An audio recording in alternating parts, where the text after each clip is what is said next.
Okay. Bro, I gotta admit, you did your thing with the intro, dog. You did your thing. I like it. I already knew it was A1 when you said, "Oh, I think I did a little something." I was like, "Yeah, I know this gonna be legit right here." Yeah, I had to do some figuring around, man. I figured it out. I think I got it. Man, what's up, y'all? So as y'all know, Crosswalk Tuesdays is how we do it. We're gonna talk about a variety of different things. Before we jump anything, if y'all haven't done it, I'm sure y'all have. Make sure y'all like, share, subscribe to both of us. And but first, man, let's jump into the playoffs, man, into the finals. You've been streaming like I told you, you're a streaming legend now. You're streaming legend. Man, I'd have found my little lane, man. I'm kind of just all gas, no brakes onto it right now, man. But yeah, I've been streaming the finals. Streamed game 5 last night. Definitely gonna stream game 6 on Thursday. But man, OKC looking like they trying to seize control, and Indiana's in must-win mode for game 6 back in Indiana. It's gonna be interesting to see, with Halliburton having the injury now, and just seeing how that's gonna go. Yeah, that's unfortunate too, man. It sucks because the game is a lot more interesting when he's healthy. But I will say, it was an interesting situation when he did get hurt. So he hurts his calf. I think Shams that came out and said that it was a strained calf. And so he gets pulled from the game, and they put in McConnell. And McConnell in the third quarter starts really hooping. Yes. I mean, for real. But like, they eventually in the fourth quarter go back to Halliburton. So do you think that, Rick Carlisle, obviously I know him well, former Dallas Maverick coach, champion. Do you think that he made the right choice going back to Halliburton? So it's a tough spot to be in. Like, nobody knows their roster and their team better than the head coach. So first off, let me get that out of the way. When you're in the heat of battle like that, like, I understand, McConnell had the hot hand. He was doing his thing in the third quarter, but Halliburton's the horse that's got them there. You know what I mean? Like, if he says he can go, even if he's not 100%, like, you got to see if he can go. Yeah. Now, what I think they should have did is they probably should have got McConnell back in there a little sooner. Like, maybe put him on the floor at the same time, go small, just try something, because McConnell was in his bag. Yeah. And if you think about it, just Halliburton just being out there is gonna open up space for everybody. Yeah, decoy. Yeah, I probably would have tried to put them both out there, try to figure out a way to. Tyrese Halliburton is what, 6'7"? Like, he's either between 6'5" and 6'7", something in that neighborhood. What up, Chris Gray? So like, I don't think that it's not like having Brunson and McBride out there or something like that. It's not like two small guards. He's a big guard. I think they would have been fine having them both out there. I'm ultimately surprised that he didn't at least attempt to do that. Like, it's so funny that basketball is different in a sense than maybe another sport. Like, you think that I'm trying to think of an example. Like in football, if there's a hot running back, like he's like the previous running back gets hurt, they put in the backup, and he's killing. Like, I feel like in football, they'd be like, we're just gonna ride with him now. Where basketball is a little bit different. All right, Betty, I'll give you a scenario. Let's say it's the Super Bowl, and the Eagles are there, and Saquon Barkley's already had his monster year going off, but we're in the Super Bowl, and let's say like he's getting bottled up. We sneak in, like, to give him a blow here and there. We sneak in the backup running back, whomever that may be, and let's say this guy just starts dealing, like he rips off like an 8-9 yard run, catches a pass out of backfield, picks up 12, and this guy's really going. Like, I bet Saquon be like, yeah, like keep getting him the rock, like feeding him, and then like, let me come back in and see what I can do. Because at the end of the day, man, we all are competitors and we all want to get out and show that we can get it done. So I get that side of it, but at the end of the day, you got to ride the high hand. Yeah, just like Randy ride said. the high hand. Yeah, I mean, yeah, I feel like that just would have been better. I mean, I don't know if that would have won them the game or nothing, but when they did fall apart, it was exactly what OKC does: cause turnovers and make them into points. And J Dub was hot. I mean, scorching hot. Like it was crazy how hot that kid is. So it was just a bad combination of circumstances for them. I mean, even with Pascal Siakam had like 28, like you got to capitalize on games like that. Yeah, like something else, man. Like I feel like one of the unsung heroes for the Pacers this series has been Obi Toppin. He didn't really give you much last night.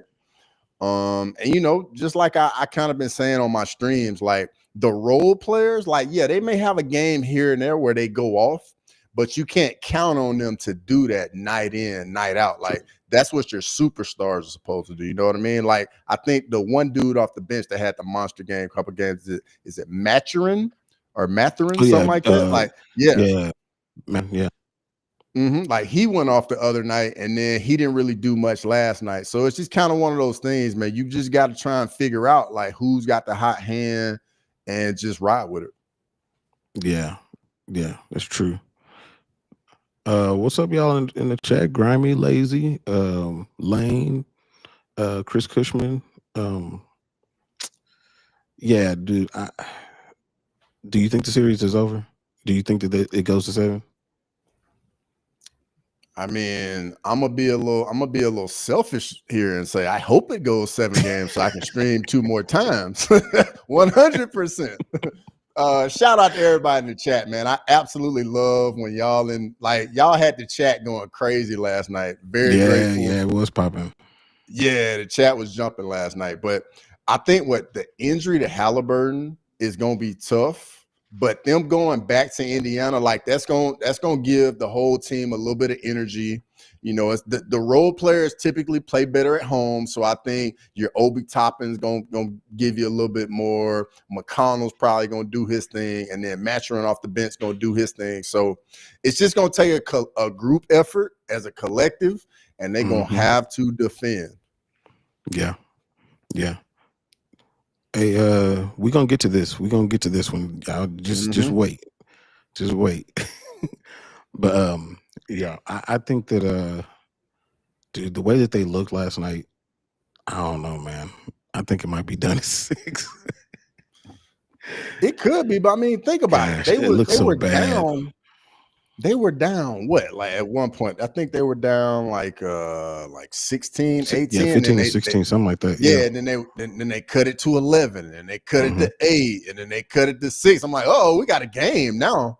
And I think Indiana, the way Carlisle has those guys believing, and if you think about it, this is the first time they've trailed in a series all playoffs.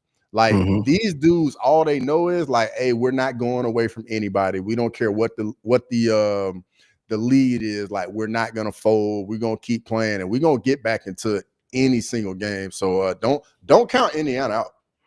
Yeah, you know what, Lane? I know you're a Pacers fan.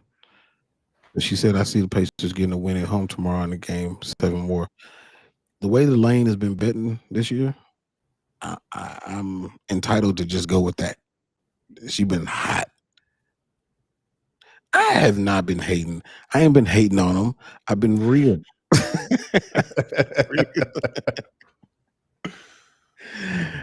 It's the truth, man. You don't accidentally win that many games by OKC. And I want the Pacers to, I want them to. I don't see it happening. I want Charles Oliveira to beat Ilya Topuria. I don't see it happening. But, that's another conversation. But I ain't been hating. I don't think. Have I been hating? You think I've been hating? Nah, I wouldn't say you've been hating. I wouldn't say that. I think Lane just messing with you as the chat always does, but we enjoy it though. Like, bro, they were talking dirty about me last night, saying I had dial-up internet because I was like a minute behind everybody on the stream. So I'm like, please don't spoil it. Like, please don't spoil what's happening. Like, man, what kind of internet you got going on over there? They was all on me last night. Lane said you got McDonald's. Got that McDonald's Wi-Fi. Oh man, nah, it was wild. That was wild. Yeah, they was letting you have it on the internet. Yeah, that was hilarious. Hold up, this car thing. I don't. First of all, I don't care about Conor. I don't care, but he is the biggest star the UFC MMA has ever had. So if his name is spoken, then it's a big deal. So I don't know if I haven't seen that clip that Lazy put, but apparently he punched somebody at a bar. Yes, I'm watching it right now, bro. Like yes, 100%. That's gonna be another lawsuit. Dude, why can't he just sit down, man? I don't understand. Like, why can't he just chill? You got a lot of money, man. Just go chill. I don't get it. You gotta think about it, man. Like when you a fighter, man, you just, at least for me anyway, like what I picture is like somebody that's like walking around and got that Rottweiler on a leash. And you just can look at that Rottweiler and just tell, like, at a moment's notice, that Rottweiler will be all over you and you are going to be in trouble. I look at fighters kind of like that. Like they are always ready to go at a moment's notice. And when you get them out in the nightlife, some alcohol, the drinks get to flowing. You know how it is with men, man. The slightest little thing, somebody look at you wrong, somebody bump into you, step on your shoes. Now all of a sudden it's like we got a problem, and we gotta see who, the bigger man is, unfortunately, and it just happens. You know what I mean? Yeah. You would think that he's started to figure that out. Like you have all that money, you got a target on your back. Like this world has become so litigious. Like you have to know that if you breathe on somebody wrong, they gonna sue. Yep. Been through it. Like he's already been through this. Like why would you put yourself continually in these situations? It makes no sense. Makes absolutely no sense at all. Yeah. That dude is so self-destructive. I mean, it does remind me a little bit of what was going on with Mike Tyson back in the 90s. Dude, if y'all were of age in the 90s and to kind of see what was going on, it felt like every week he was doing something. He was in the wrong place. But obviously he was addicted to drugs, and that's kind of how those things go. But Conor, I think it's the same problem. I think it's the very same problem. And I don't know where rock bottom is, but I hope it's not any worse than what's going on right now, because that would be awful. Yeah. Unfortunately, I think it's gonna take and I hate to say this, like it's gonna take something where he loses something that's precious to him, whether that's his freedom, whether that's a substantial amount of money, or something to like wake somebody like that up when like they're in that situation. Like it's very easy to think like you're untouchable. Like I can do whatever I want. Like it doesn't matter because like I got enough money. Like it doesn't matter. And unfortunately, a lot of time guys like that, they got to lose something that really and truly matters to them before they wake up to it and realize like, hey, like I'm not bigger than, the law and can do whatever I want. Yeah. And Grimy said it's hard to hit rock bottom when you're worth $500 million. I disagree. Yeah. I think Definitely disagree. I think you can definitely still hit rock bottom. It's a different kind of rock bottom because I mean, you can have all that money. It don't patch up, some of these other holes that he has that causes him to act out the way that he does. So I don't think that fixes it. Matter of fact, it makes it worse. Yeah. Yeah, like I mean, imagine if like Connor's lady one day is like, you know what, this is too much. I'm leaving, taking the family, like the kids gone. Bro, like stuff can get bad very quickly. Very quickly. You know what I mean? Like that would be rock bottom for him. Exactly.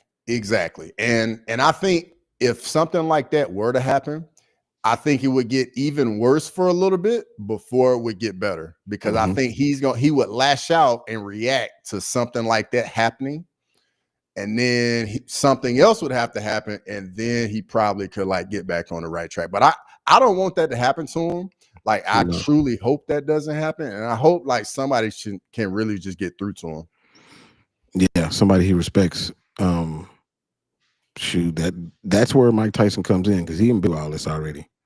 If he were to go and talk to him, and maybe Conor would listen to him, because he's had the money, he's had all that, and he lost everything, and made his way all the way back, and now he's beloved. Yep. So who knows? Maybe it'll be the same situation. And Lane said something about they didn't have smartphones back then, and that's true. And just imagine how much worse it would have been for Mike Tyson if they did. Yep. This is only the stuff that we know about. There's so much worse. Much worse.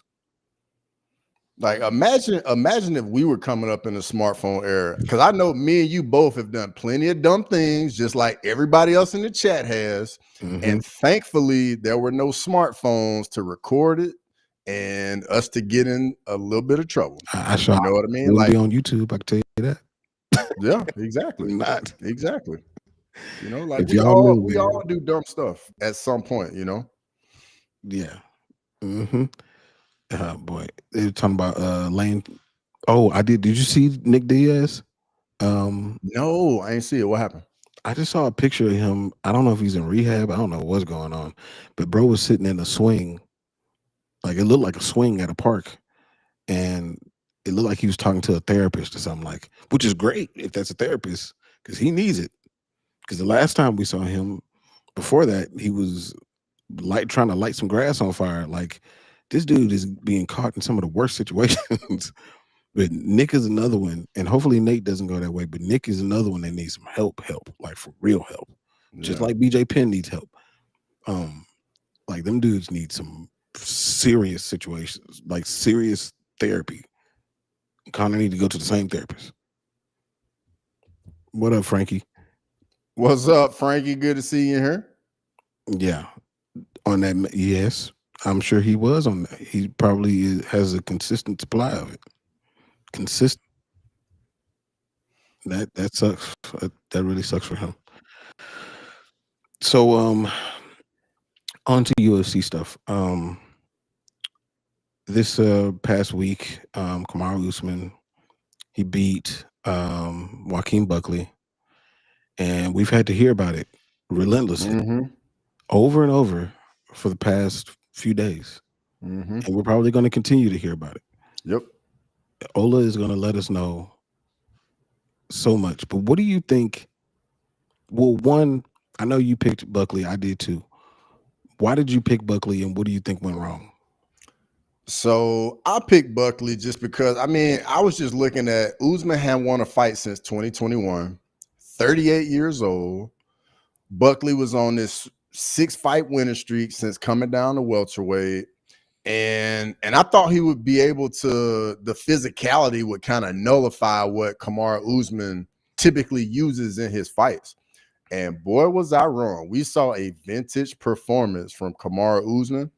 And it's gonna be a big time like learning experience for Buckley, just to wake him up like, hey, like I gotta learn how to defend some takedowns. I gotta learn how to get back to my feet. And hats off to Kamaru Usman, man. He came out and showed he is still the Nigerian nightmare, still one of the greatest welterweights of all time. And it was, in my opinion, it was one of his most impressive wins. It reminded me of the Tyron Woodley fight when he won the title. Yeah, very much so. Yeah, Frankie. Ola picked from the Fight Week show. Picked Kamaru Usman, which he should. You know, he's got the flag hanging up. He's got the picture of Israel Adesanya above his head. Like, you kind of have to at that point. But he went all in, and he was right. He was right. I guess for me, like, the reason I went with Buckley is because I thought that Kamaru Usman wasn't coming back. I just didn't think that he was coming back. Not to say that I didn't think Kamaru had a chance to win this fight, because I definitely did, but I thought it was going to be striking and, pressuring him up against the fence. Because if you go back to when Kamaru fought Jorge Masvidal the first time, and he won by foot stomps, like, when he was wrestling him, he could not get him down. And so I was like, well, is just holding him up here, or can he not actually take this dude down? And from that point forward, we didn't really see Kamaru with blast doubles and really taking people down like that. And so I was like, well, maybe that's just not a game anymore. And so when he going into this, that's what I thought. Like, that's really not his game anymore. And if he plays this game, I think Buckley is just younger and faster, and that's gonna happen. But yeah, that ain't what happened at all, man. I was very impressed by Kamaru. Now I will say, back to that knee situation, I'm still not sold that his knees are in tip-top shape, which they shouldn't be. He's been, he's 38 years old. He's been an athlete all his life, wrestled for a long, long time. They shouldn't be in tip-top shape, but he made some certain movements during that fight that are old man movements. I know that because I'm an old man. He made very old man movements, and I saw it. I was like, you know, how you see somebody and you like, you can tell when they've thrown their back out. It was like, it's the same. It's like, I seen it, I saw it. Bro, I know it a little too well. That hit a little too close to home right there, bro. Yep. Like, that happened to me just a few weeks ago. So trust me, I definitely recognize it. Dude, that's the worst. It's the worst. It's the worst. I'm just saying, he's been able to overcome his knees, and those deficiencies for so long, and I mean, he became a champion. So it's not that I think that he's incapable, but I can see that that situation is not going to get better without surgery. So that's an illusion to think that it is. But I saw those moments, and at some point I'm going to clip them up, just so people don't think that I'm making that up. Bro, did you see the video of him getting off the bus when he arrived there? And you just see him coming down the steps, and you're like, yeah, bro, like those knees are done. And he went out there and put on a performance like that. Yeah, dude, it's super impressive. Super impressive. Yeah, I felt bad though when I saw Buckley had to walk to the arena though. And then couldn't get in. I was like, that's not good. That's not good at all. Dude, they got to fix that up, man. I don't know what they're doing. Where security is not recognizing these people. Like, you remember back when Johnny Walker was standing outside? Yep, in his fight kit. I'm like, he in the fight kit. Like, come on. Does anybody else dress like that? Yeah, it's weird. They got to figure that out. They wouldn't let Amanda Nunes into the octagon the other day. Yep. Like, it's either Amanda Nunes or it's Michael Jackson. It's one of the two. There's only two people that look like that.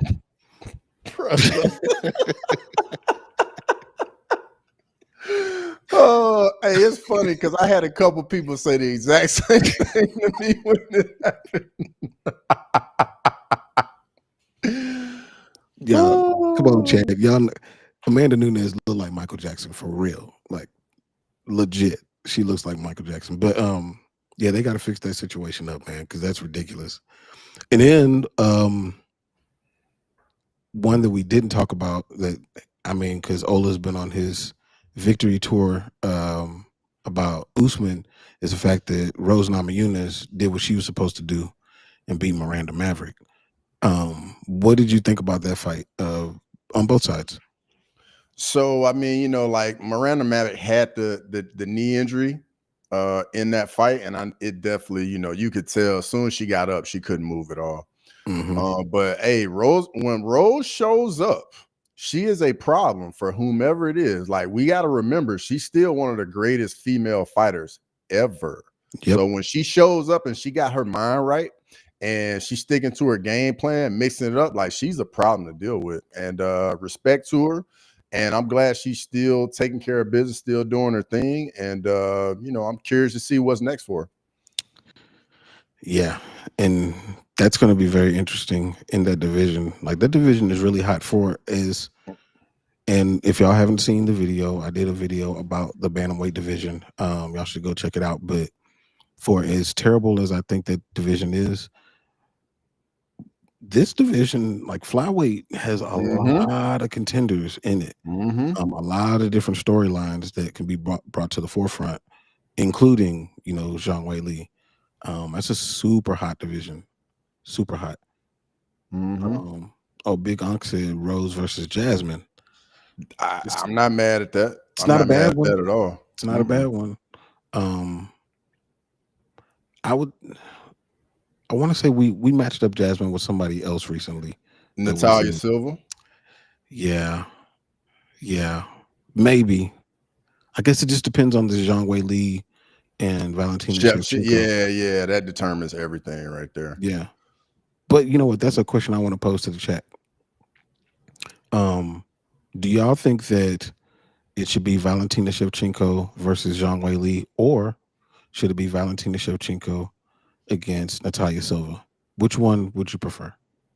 My vote, I want to see the super fight. I want to see Weili Valentina. I think women's MMA needs it to happen.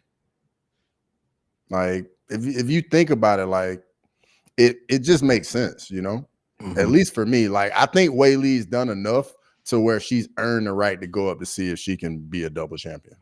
Yeah, I definitely think that she's done enough. I can't remember where it was, but somebody was arguing with me about the validity of Zhang Weili fighting Valentina Shevchenko for the belt, and I was like, "Well, what does Zhang Weili got to do? What does she need to do? Yeah, like she's done it. It's literally only one other person down there she hasn't beaten. Literally one. Like she's beaten everybody else in that division. Yep, and Verna got her eyes on everything. So, oh yeah, that 360 degree view angle with those eyes, which that's a good fight too. Don't get me wrong. But it's still gonna be there regardless. Yeah, because Verna's beating all the other contenders as well. That fight's not going anywhere. Yeah, it's true.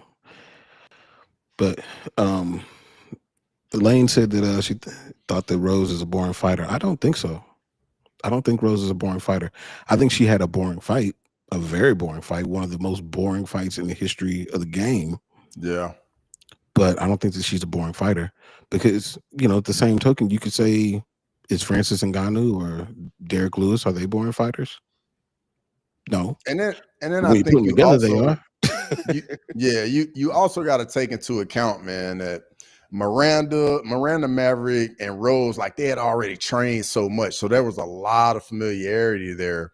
Yeah. So that probably played into the fight being a little more tentative just because Miranda was already so familiar with Rose. You know what I mean?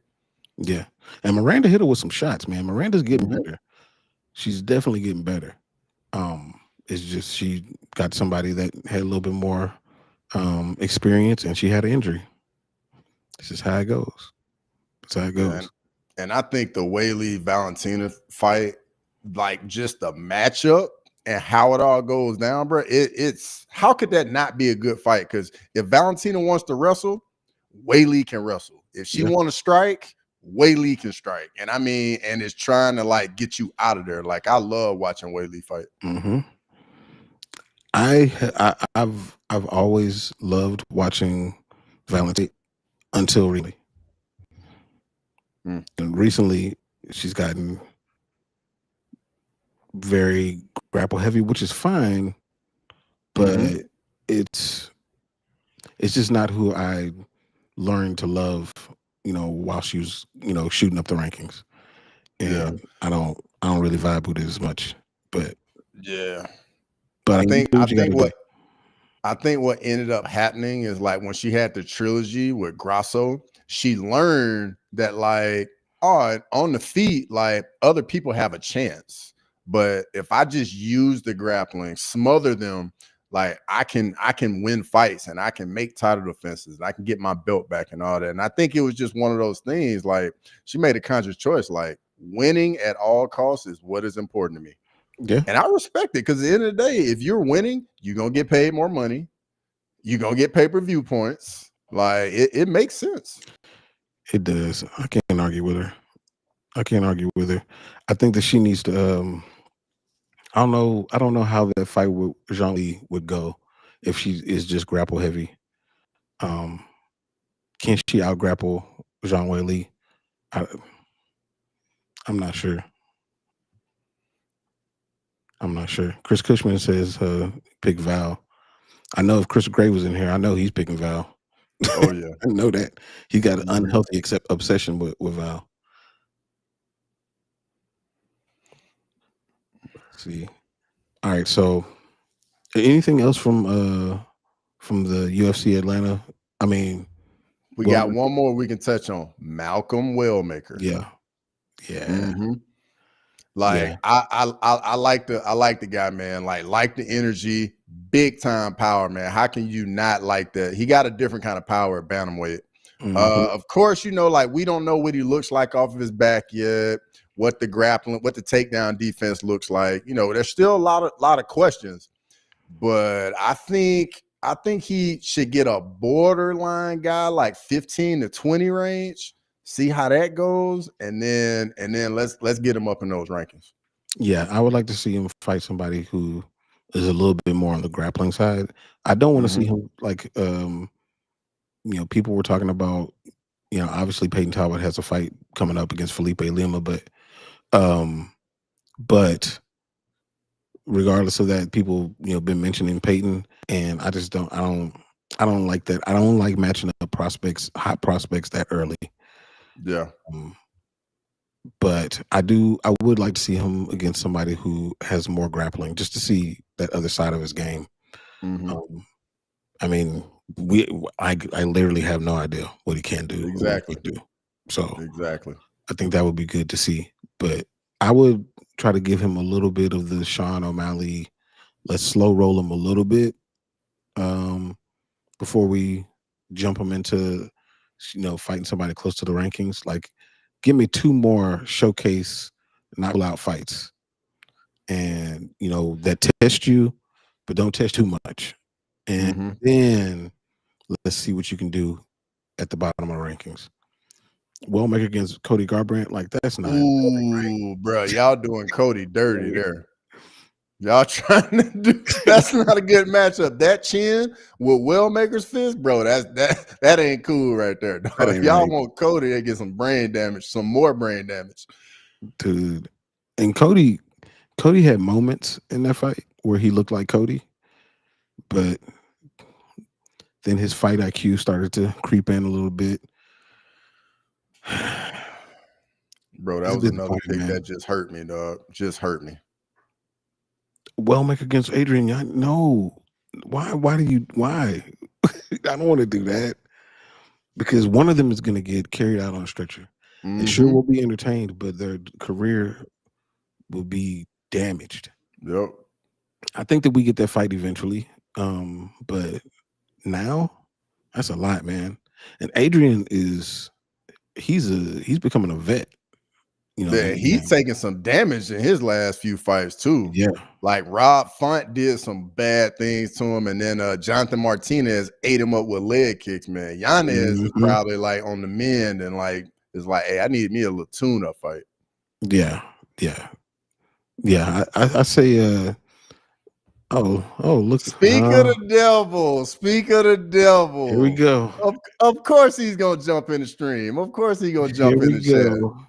Ready to talk some trash. We already talked about it, Ola. So we gave you your flowers. Yeah, we ain't trying to do that again. We ain't talking about that no more. You did what you did. It was a great week.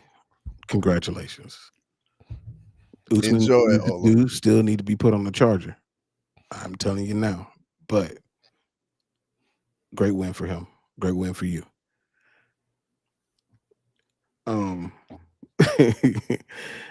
Grimy said, let me address this real quick. Exactly. We're making entertaining fights. If we want a baby well maker, then I'll drop to 135 and let me K.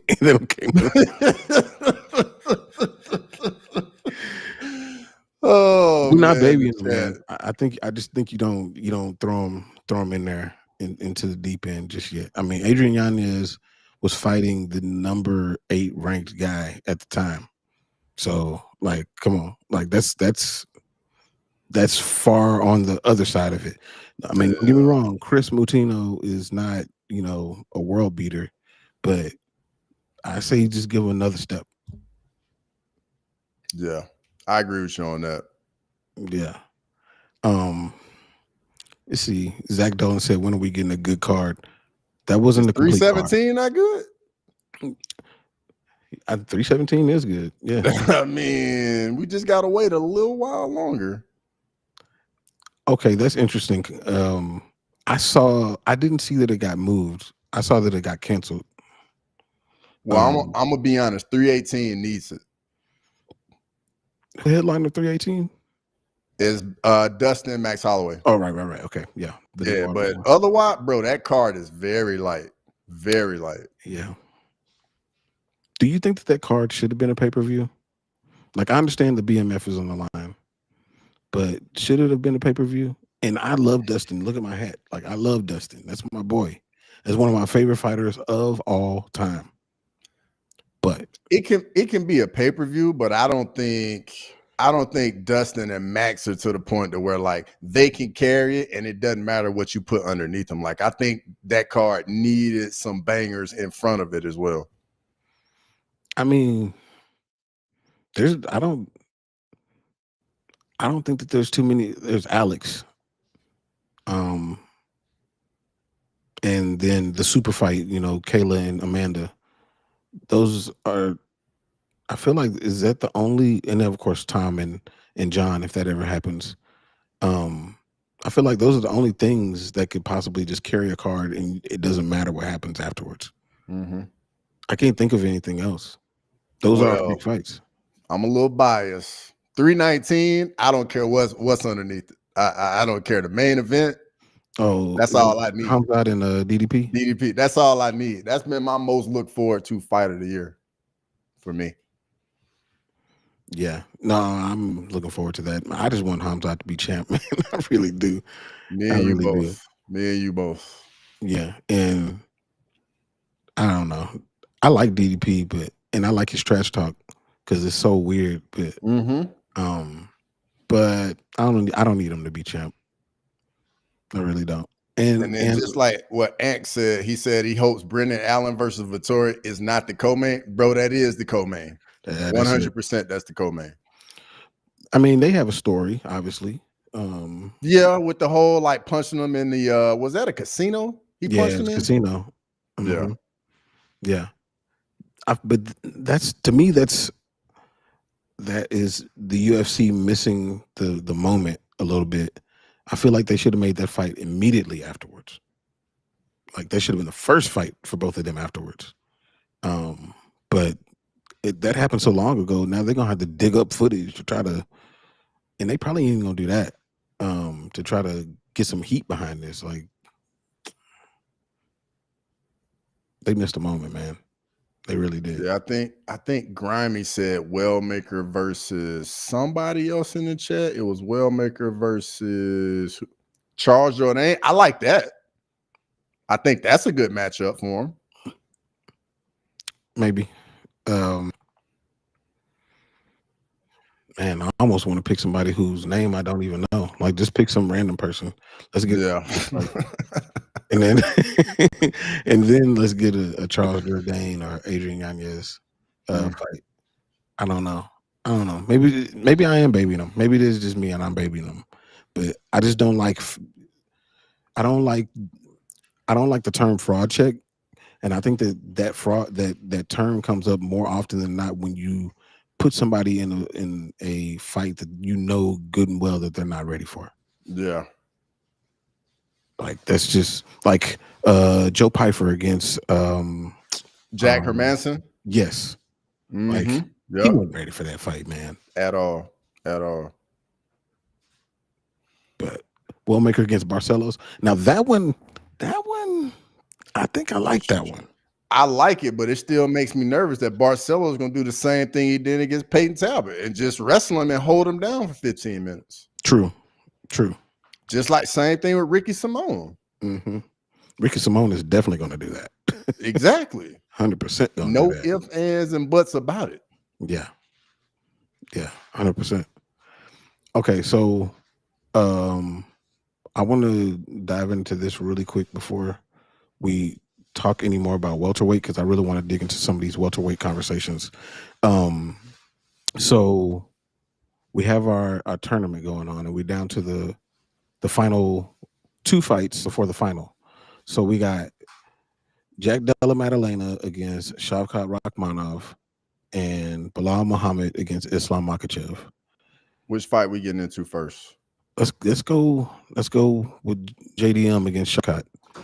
Okay, the fight that I feel like could have happened a long time ago. But according to our tournament, that's where we're at. So what do y'all think would happen with Jack Della Maddalena versus Shavkat Rakhmonov?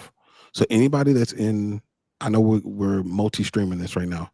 Most of y'all are in Cross's chat. So go in there and vote. Who do you think will win between Jack Della Maddalena and Shavkat Rakhmonov? Yeah, the poll is up. We got 5 votes so far. 60% Shavkat right now. Yeah, it's close. 67 to 33 now. Okay. So what you think about this one? What you got?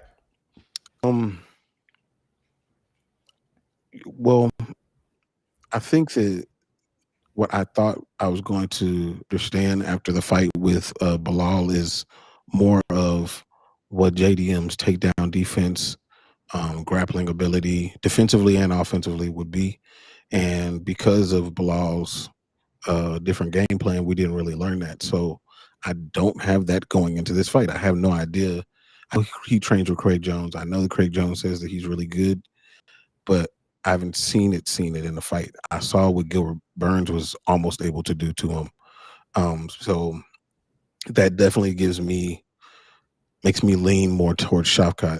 But on Shavkat's side, I wonder a little bit sometimes about his fight IQ. I think he loves to fight, and when things get rough, he just likes to just be in it. You know, we saw that with Jeff Neal. Likes to be in the fight like that. And he wants to go for finish, which is exciting, but it's also dangerous in certain instances. So there's 2 fatal flaws for both of them. But I do think that Shavkat is more well-rounded, and he's more dangerous in more places. Yeah, so I think that he wins that fight. But I do think that it'll be very close, just like the Ian Gary fight. I think this one will be very close too.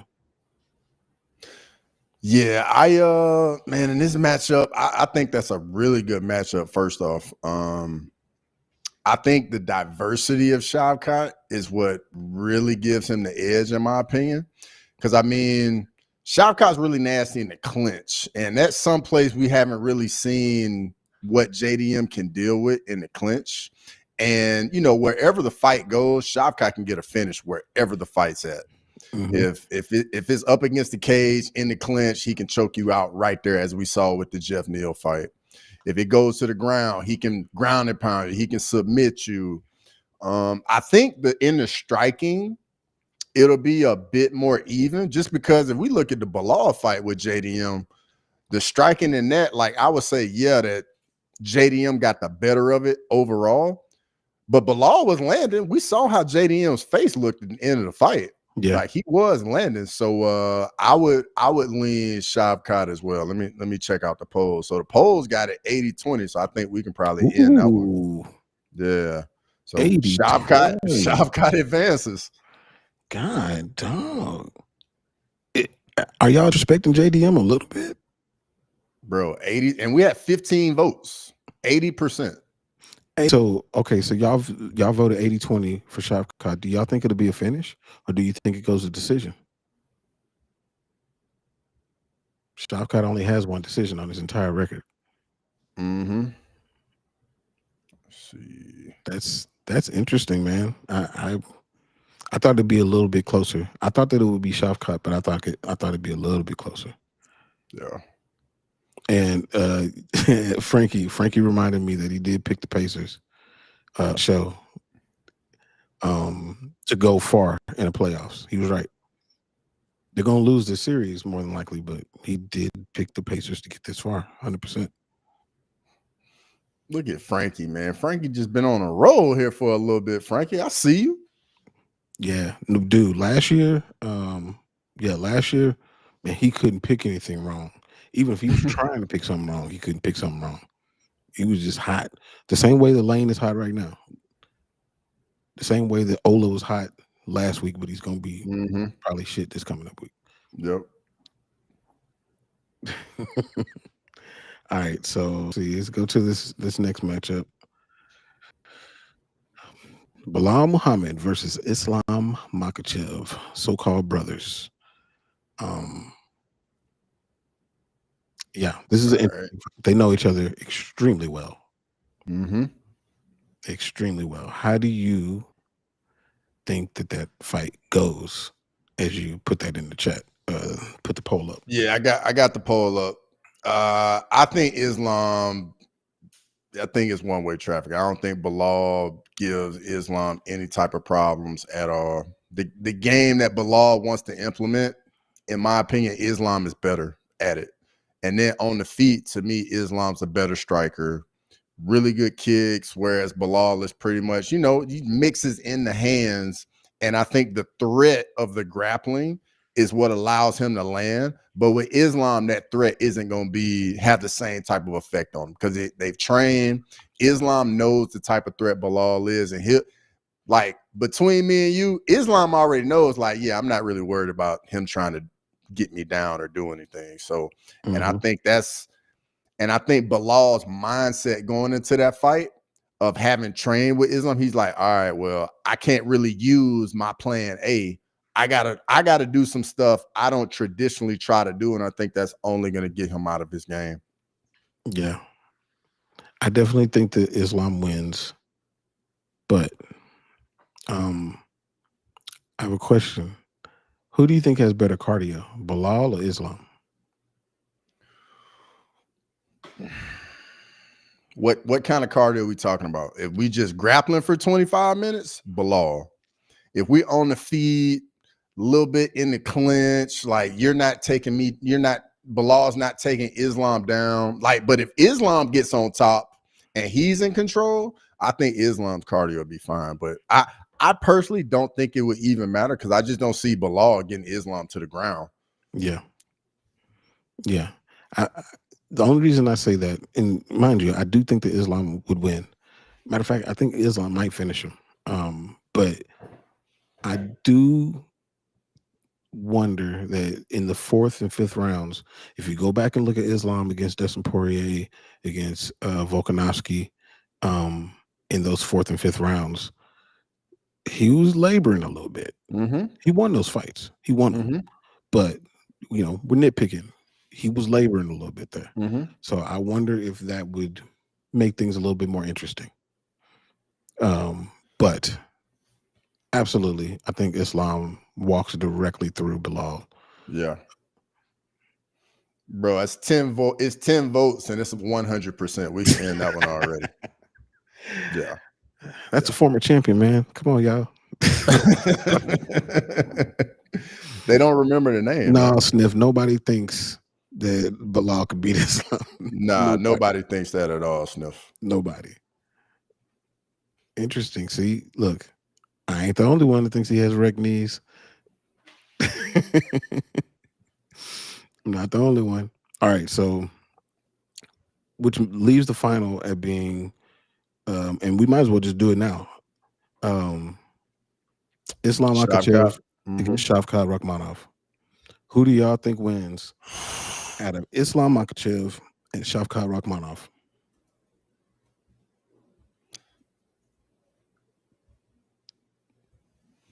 I'm gonna let you go ahead on this one.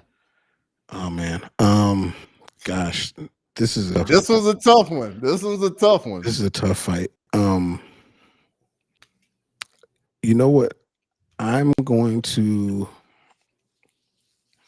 think this is where size will actually matter. Not to say that Islam's small, because he's not small, lightweight, and he's probably a regular size welterweight. But he hasn't been fighting there consistently. And obviously, when we're in a situation like this, we have to start splitting hairs. And I think that would start to factor in. If he was having issues with a person that was coming up from featherweight, as far as like holding them down, getting them in positions that they want, and then you got to look at the length. Shavkat definitely has length on him. No Diddy, and so like I think that's those two things are going to be a problem. Shavkat looks to finish. He's the bigger man. He's going to more than likely be stronger, and he's been fighting in the weight class. So I got to go Shavkat. Man, I really think at 170, Shavkat is the nightmare matchup for Islam. Like, I think he is the toughest matchup at that weight class for Islam. Like, they do pretty much everything that one another does, but Shavkat's bigger. Islam's a massive lightweight. Shavkat is a massive welterweight. Yeah. So, just from that standpoint alone, he's going to be the longer fighter. The striking, I don't really think there's anything on the feet that either one of them just does so much drastically better than the other one. I think in the clinch, it's very comparable. We haven't seen either one of them really on their back. I mean, Islam was on his back at the end of the Vote 1 fight for a minute. So we don't know what that looks like.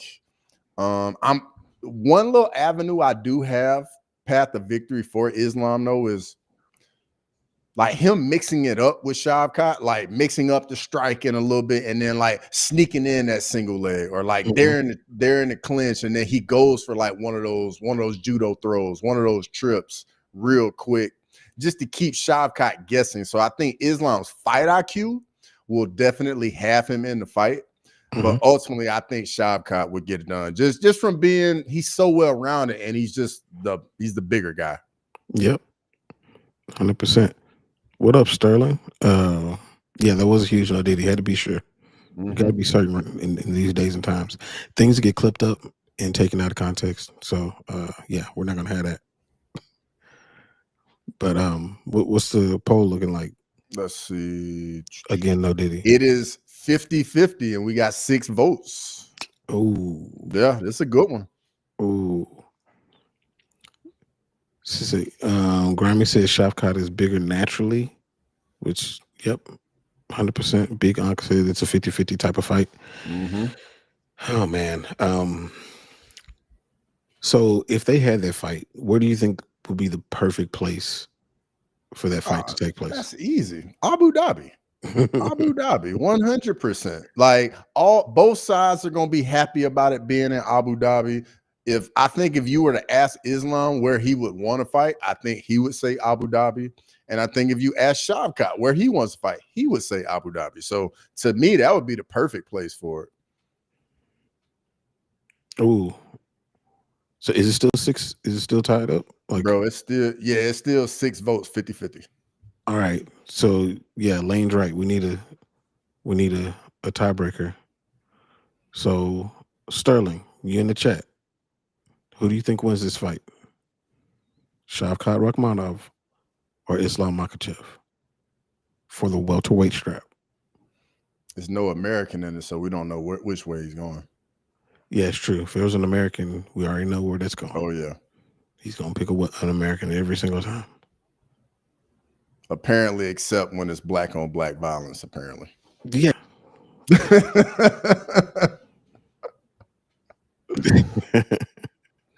Yeah, for real. Panel breaks the tie. I mean, both of us went with Shavkat. So yeah. I mean, you can look at it like that. Like me and you together equals 1 vote, I guess, instead of like being 2. Oh, okay. He already voted. Shavkat's in the lead now. It's 57% to 43% now. Shavkat is looking like he's about to win this tournament. Yeah, it's looking if like y'all haven't been along for the entirety of the tournament, we went back what was it, earlier this month? Oh no, the end of May that we started this tournament. And we started with all of the top 15 at that time, welterweight fighters. And now we're down to the finals. Of course, we added Islam because, we know he's going up. Now, one of the only fight in this tournament that I think I might firmly disagree with is I actually do think the MVP would beat JDM. I really think he might, man. I really think he might. I'm gonna be honest. It's a tough matchup for him. It's a real, like, if you are purely a striker, you don't want to fight MVP. I don't care who you are, because you're about to face a style you've never had to deal with. The speed and the reach and the length, like, it is very different. And by the time you start get the hang of it, it's like the third round. It's like the end of the second round. Because all the first round, all the movements and the feints and everything he does, you're not going to get a read on it for real. Yeah. Yeah. MVP is a nightmare matchup. And who's he fight? He's about to fight Jared Cannonier. So it's like, okay, MVP in that too. It's hard to disagree. I mean, bro, if you are not going to take him down and just lay on him, pause, bro, it's going to be a long night at the office. Yeah. Yeah, that's tough. So I think we got it, man. All right, let me go ahead and the poll. Shavkat takes it 57% to 43%.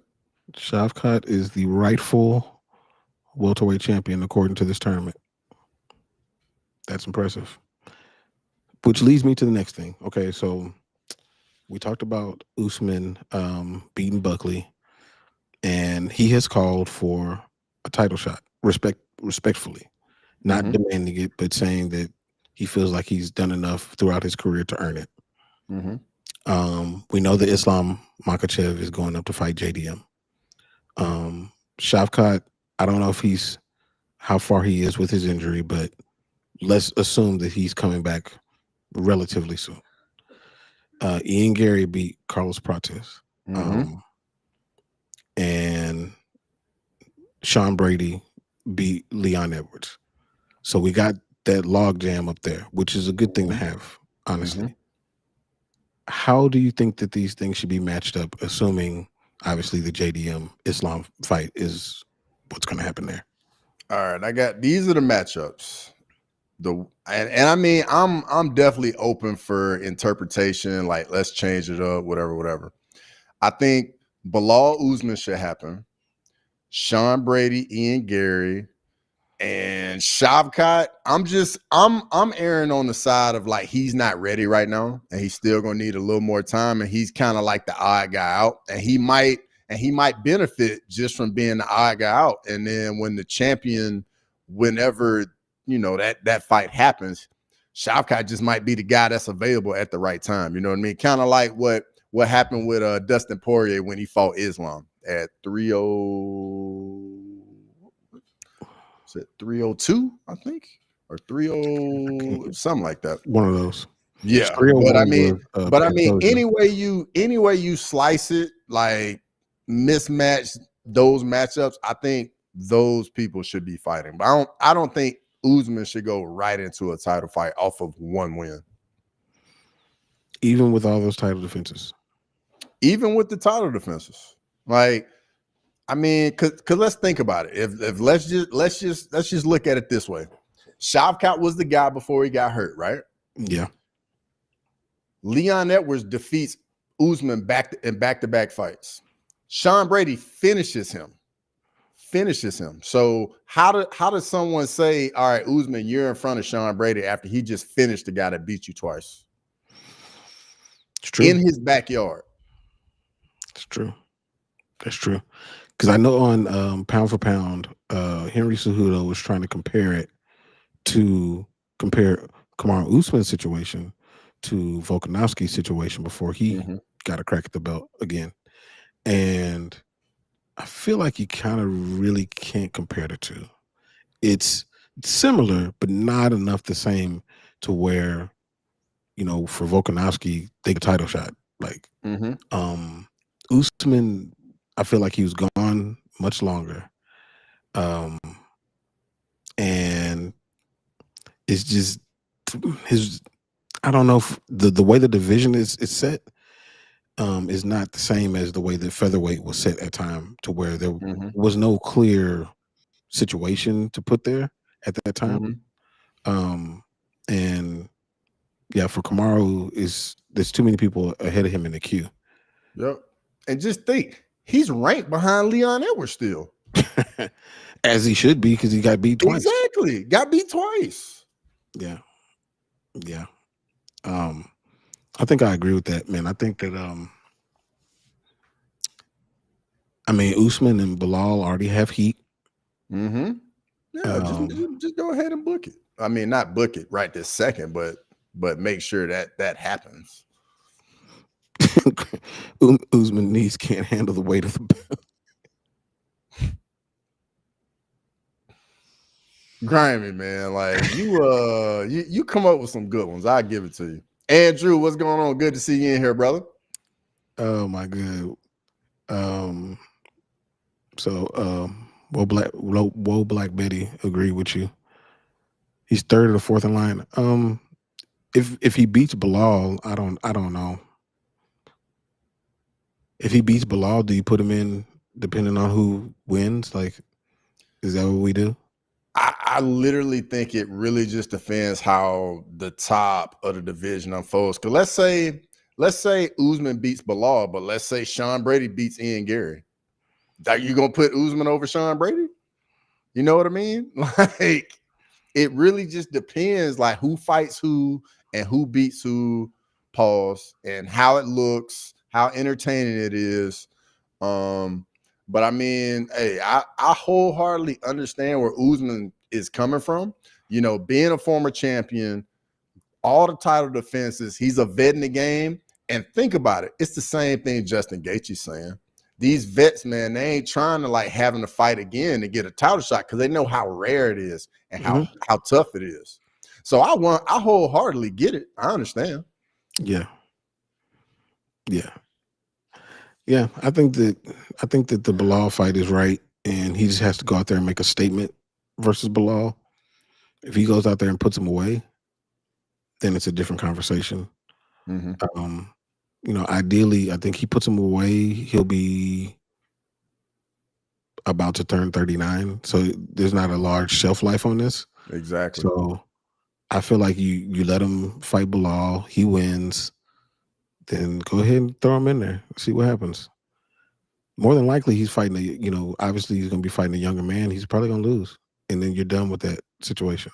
That's the same reason I said that, man, just go ahead and let Gaethje fight for the belt, man. And he loses, then you're done with the situation.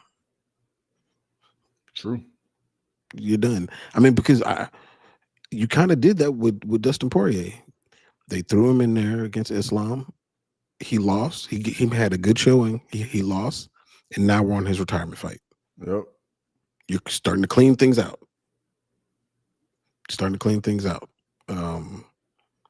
But I mean, when you allow them to linger with that false sense of hope, then they're just going to stick around.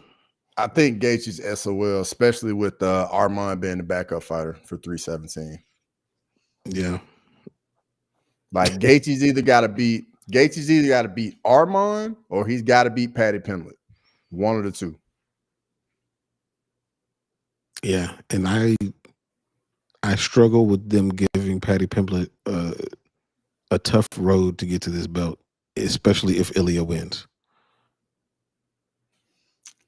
Yeah, they might just want to throw Paddy in there if Ilya wins. They might just want to throw him in there. It's already got a backstory. It's already got some heat on it.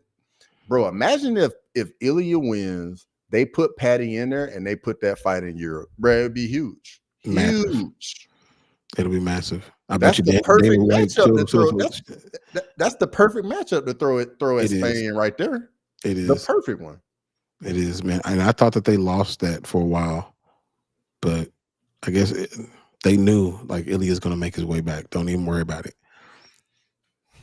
That's massive. Leandro, we gotta say if he wins, man. It's not a foregone conclusion, but I mean, we probably are both leaning that way. But hey, we gotta say if. Yeah, gotta say if. It hasn't happened. Gotta say if. Arman versus Topuria is interesting. 100% that's interesting. Because Topuria on the feet gives Arman problems, but Arman's wrestling is nothing to sniff at. And Arman's a big dude. And thick. Yeah. Because typically he's giving up like height and reach in fights, but with Ilya, they're gonna be the height is gonna be virtually the same. That's gonna be a little different for Arman. He's definitely gonna be the stronger guy in that matchup for sure. Lane said no, it's not.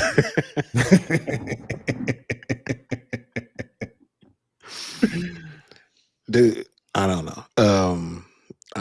It's some interesting matchups, man. But one question, and I think I'm gonna make a video on this about Dana White's indifference to the UFC, or at least it looks like it. But do you think, at least from everything that you've seen, do you think that he's disinterested in the UFC right now? Like his attention is elsewhere. This is operating on its own. I ain't got to do nothing with it. Hunter's doing his thing. Sean's doing his thing. Mick's doing his thing. I'm gonna go to the parade that nobody's going to. Like, how do you think that? I mean, what do you think about Dana and how he's handling the UFC right now? I think it makes sense, guys. I mean, Dana's 55 years old.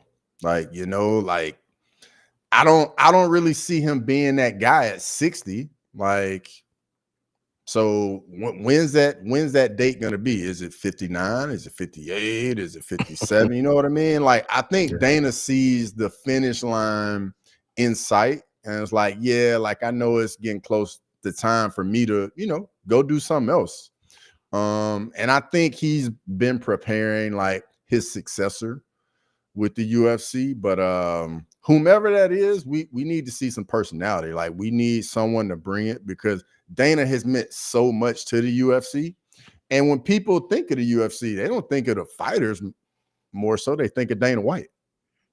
That's true. Like, you know, I've said that, you know, multiple times. I definitely think that Dana White's been the star of the UFC the whole time. So with him taking a step back, it does feel different. I won't say it feels bad, but it feels different. But like, there's certain things that we're not getting, like those post fight scrums, or the post fight press conference where he does or doesn't give information out, and it begins a whole news cycle. There it is. It happens every time. Yes, it's Snoop Dogg. Snoop D-O-double-G. Happens once a stream. But and that's beast mode over there. Yep. But yeah, I agree. They need somebody with some personality, because the people that they put up there, they ain't it, man. That ain't it. Yeah. And they need somebody that's brash, that's gonna be loud. Because if you get somebody, definitely. Definitely. You just can't have him saying the fighters' names, because then they'll be ready to fight him. But we will get that Capri Sun sponsorship. Oh yeah, 1000%. We won't have Sprite as a sponsorship though. No, absolutely not. Oh my goodness. Hold up. Let me see this one. Big Onk said, when Dana does retire, you think Hunter Campbell does a better job? I think that Hunter Campbell does a different job. I think he does it a different way. I think Hunter Campbell, he's a lawyer by trade. He likes laws and rules to be a certain way, even though I know he negotiates a lot of the contracts now, which, if you haven't noticed, they're all in the favor of the UFC. So he's very good at what he does.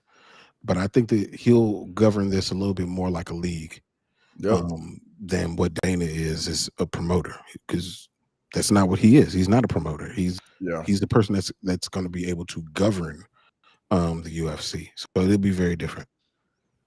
I think if it's Hunter Campbell, I think the product of the UFC will probably look a little bit more professional, and we won't get as much of the craziness as we do with Dana. That's just what I think. You know, a former attorney, buttoned up, everything between the lines. I think it'd be a little bit more professional. Yeah. No, that's a solid comment, man. What Sterling said, Richard Sherman, Nocho Cinco. Richard Sherman went to Stanford. That's a smart dude. Nocho Cinco saves his money.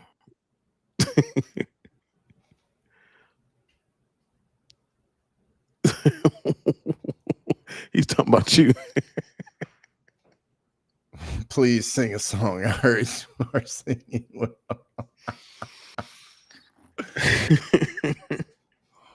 All right. I'm just gonna have to lean into it. One of these days, man, we're gonna put we'll probably put like Dog Pound on, or Ain't Nothing But a G Thing, probably. And like, you know, I can hit some verses for you. Yeah. It's only right to get ready for more Apex cards, Leroy. Man, I hope to God not. Man, I hope they don't. Good Lord. I did see they just announced Rebecca versus Chris Duncan in the Apex. I was like, bro, that fight needs to be in front of a crowd. That's gonna be a banger. Dude, I just don't. It's cheaper. I get it. It's cheaper, but oh yeah, they definitely save a lot of money. But there's so much more you can get from going out on the road. So much more. 1, 2, 3 to the 4. Snoop Doggy Dogg and Dr. Dre is at the dope.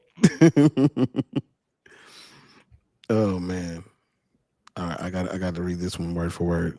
And Dana, first of his name, last of the Juice Goblins, did sit upon his leathery throne, blinking twice a moon, his skin flaked like on the left. He got a whole thing. Yeah, it's another and one. The sun and his words dribbled forth like goat milk curled in the beard of Baal. Lo, he was husk emptied of all but monster energy and ancient grudges. You're crazy, bro. You're crazy. Am I forgetting anything? Oh, 317. Let me pull up 317 while I'm. Yeah, I'll get it up too. Because I can't even remember who's on it. So, headline: Ilya Topuria, Charles Oliveira, co-main Alexandre Pantoja, Kakar France. Featured fight: Beneil Dariush, Renato Moicano, Brandon Royval, Joshua Vans on the main card. Now that's a good move. Jack Hermanson, Gregory RoboCop Rodriguez. I like that matchup. God. Yeah, that's a good matchup. We got Vivian Araujo versus Tracy Cortez. And then on the early prelims, I don't know if this fight got replaced or something, but I could have sworn I saw something about it. Janata Dinez versus Justin Taffa. You think they might add another fight on here, man? I think they might add one more. Oh, the Peyton Talbot Felipe Lima fight got added to it too. And that's banger. What it is. Yeah, that's a banger right there. Okay. Yeah, no, this card is insane. I mean, top to bottom, honestly. Like I think maybe the worst fight on here is Araujo against Cortez, and that's gonna be a good fight. Yeah, 317 gonna be fun. Yeah. For sure. Yeah, I'm hype about that one. Which fight do you think will be fight of the night?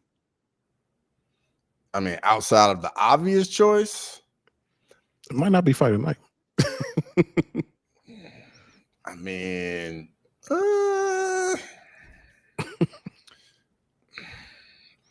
I'm probably gonna go with Joshua Van, Brandon Royval. Like, how can that fight not be amazing?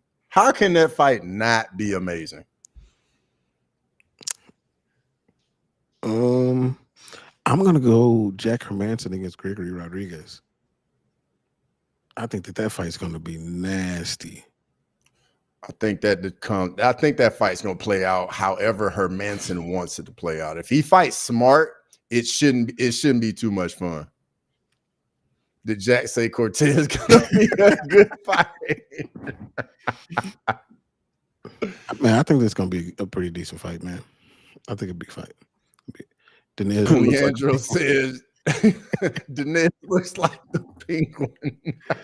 Bro, I can't not see that forever again now that he said that. Yeah, no, that's true. That's true. That fight, I mean, somebody gonna get knocked out. Oh, I think Ant says Dinesh is fighting Alvin Hines from LFA. I could have sworn I saw something happen with that fight. I wasn't 100% sure though. Appreciate that, Anakin. Okay, well then that's gonna be the worst fight on here. Yeah. Yeah. Yeah, I think that fight that might be the best card of the year so far. I think that might be the Abu Dhabi card is gonna be stacked too though. When they finally announce it, it's gonna be stacked. Because I'm calling it now. Headliner for that's gonna be Ankalaev versus Pereira too. That's the Abu Dhabi card. That's the one in October? Yeah, the one they do every year in October. Because I mean, think about it. The headliner for 319 has already been announced. That's August, right? Yep. So then they'll have one for September, and then October is when they always go to Abu Dhabi. Yeah, true. I was thinking that they were going to do, because that's another Henry Cejudo thing. I try not to listen to Triple C, but sometimes you're right. I think that I could definitely see the JDM Makhachev fight on that Abu Dhabi card too. I could definitely see that. And then in November, we got Madison Square Garden. Yep. That's the one we all crossing our fingers for. That's going to be John Jones, Tom Aspinall. Yeah. We'll see. We'll see. If he doesn't make that one, man, then yeah, I think he drops that belt. If we don't see him, November is the cutoff. I mean, I can see them possibly doing JDM versus Islam in Abu Dhabi, but Leroy, I think they might go back to Australia for that one. And Islam, you want to come up and you want to be champ? Hey, we gonna take it. Yeah, and that's JDM's actual hometown. So yeah, what they did JDM versus Islam in Perth, co-main Volkanovski against, I mean, I guess Yair. I would rather not Yair, but man, I hope they don't do that. I really hope they don't do that. If Volk fight Yair, which I'm against, I don't think that he should be fighting Yair. Who should he fight? Movsar Evloev, 100%. That's who he should be fighting. Yep, and I think that should be the co-main of that one. That's a card. And that place will be rowdy for those two fights. I mean, rowdy. 2 Russians versus 2 Aussies, bro. It'll be rowdy in there. Yeah. If they made this is obviously dream fight scenario. If they made John versus Tom in Madison Square Garden in November, who would you make as a co-main?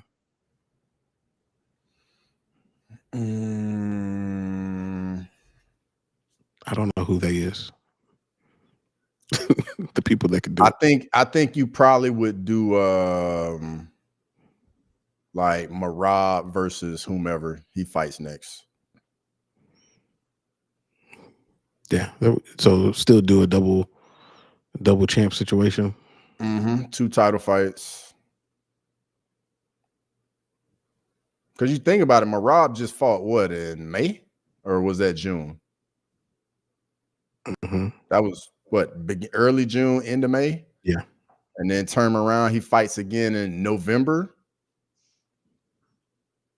Yeah. Nah, they'll I'm curious to see what the September card is. If the September card is in Australia, they'll probably do Volk, Sandhagen, Marab. That'll be that's the one. That's the one. Yeah. Yeah. I don't think that can rightfully headline anything necessarily. Unless you have to. Yeah.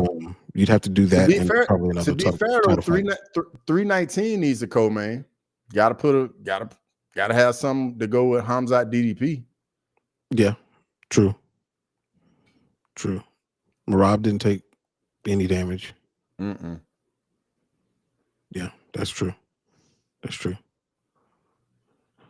Well, shoot, we can make matches all day, man. But yeah, been a good stream. I think we covered everything. But like I mentioned earlier, I dropped a video about Amanda Nunes and Kayla Harrison that y'all should definitely check out if y'all have It's time. a dope video, people. It's a dope video. So yeah, just go to the channel. It's the last one I did. So watch that. And then I know he's already started putting up his stuff. I think you put up everything already. The shorts and the I got so I already put my video up, and I will be streaming Tough tonight. So make sure you come back for Tough. That'll be at 10 Eastern. So we'll be chopping it up, and then we'll do the watch along with the fight. And man, Tough has had some bangers on there. So if y'all haven't been tuning in to Tough, y'all need to tune in for the fights on Tough. They've been pretty good. Yep. And of course, shout out to everybody that was in the chat that are creators. So Fight Night Frankie, Paradox was in here, Fight Week Show, S Dogs MMA. S Dogs MMA Talk, yo. I miss anybody on here? I'm trying to think. I think I got everybody. Yeah. And of course, shout out to Lane. She's like, I don't even know what to call her. She's like the new super moderator at this point. In all the chats. On everybody's channel. Yeah. Matter of fact, you know what? Before we jump off of here, I was thinking, because I know that Lane has a Discord, and you were talking about Discord yesterday. Should we all start to migrate towards Lane's Discord? And that way we can post, videos that we got and live chats and all that stuff. Instead of making a new one, let's just all go to Lane's. I mean, I'm totally open to it, as long as I don't have to run it. Lane, what do you think about that? Should we do that? Are you cool with that? I'm curious because I don't want to make another one. I did make the one. Me and Frankie have one that is seldom used, but I think that would be smart. There we go. She said yes, please. So let's see. Matter of fact, I'll make a post about it. You should probably make a post about it, and put it in there so everybody can go to Lanes, and you'll see all of the stuff that's being released and all the live streams, so everybody knows what's going on. Lane, is there a spot somewhere in the Discord where we can come in there and put live announcements, just letting everybody know we're going live? Because I wouldn't want to come in there and put it somewhere where it's not supposed to be paused. But hey, I'm trying to be respectful for somebody else's platform, Yeah, exactly. I don't want to go in there just doing stuff. Yeah, let us know the rules of engagement on that. Yeah, for real. Because I don't want to come in there and then just overstep or anything like that at all. Yep, 100%. There it is. I was looking for that.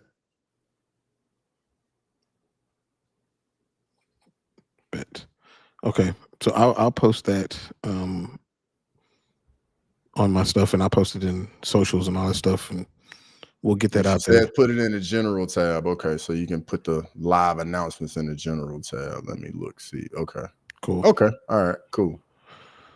Well, yeah, man.